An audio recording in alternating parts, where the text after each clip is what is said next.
have always learned in science classes that the central dogma of biology is DNA to RNA to protein. However, to achieve the final protein product, that process is much more complicated than depicted. Messenger RNA needs to be processed before a protein product can be translated. mRNA needs to have a 5' cap, a 3' poly A tail, and then introns must be spliced out to create a final, mature mRNA. Exons are sections of sequences that contain information for protein products. Introns are sections of sequences that don't tend to contain information for protein products and are cut out. Exons are then stitched together for the final mRNA. Exons and introns make it possible for alternative splicing.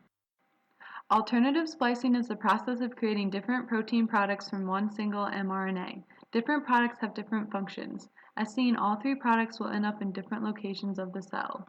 Alternative splicing is very important for gene expression and is utilized by many different tissues. There are many different models of how alternative splicing can occur. This picture displays all the possible mechanisms, and I will go into detail on a few.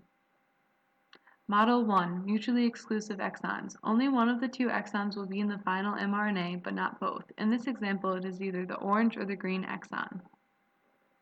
Model 2, intron retention. Sometimes the intron will not be spliced out at all. In this example, it is the green segment. Model 3, exon skipping. This outcome is the most prominent. Exons could be excluded or included in the final mRNA. In this example, the yellow exon is either excluded or included. Different outcomes can occur due to proteins interacting with the mRNA. There can be negative and positive protein regulators. A negative regulator, if present, would block splicing. A positive regulator would be a protein that is needed to have splicing occur. An example in humans would be the FOS protein. The FOS protein can be found in skin cells and assists in apoptosis, which is a programmed cell death, when it includes exon 6. If exon 6 is spliced out, then it can no longer cause apoptosis.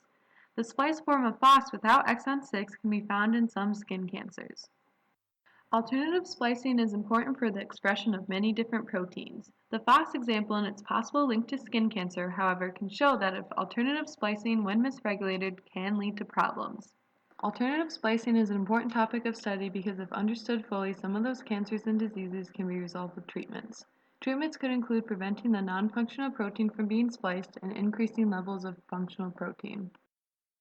However, it is not that simple. There are a few alternative splicing drugs in clinical trials, but none have been able to make it to market yet. Research is still needed to further investigate how alternative splicing works so new therapy methods can be developed.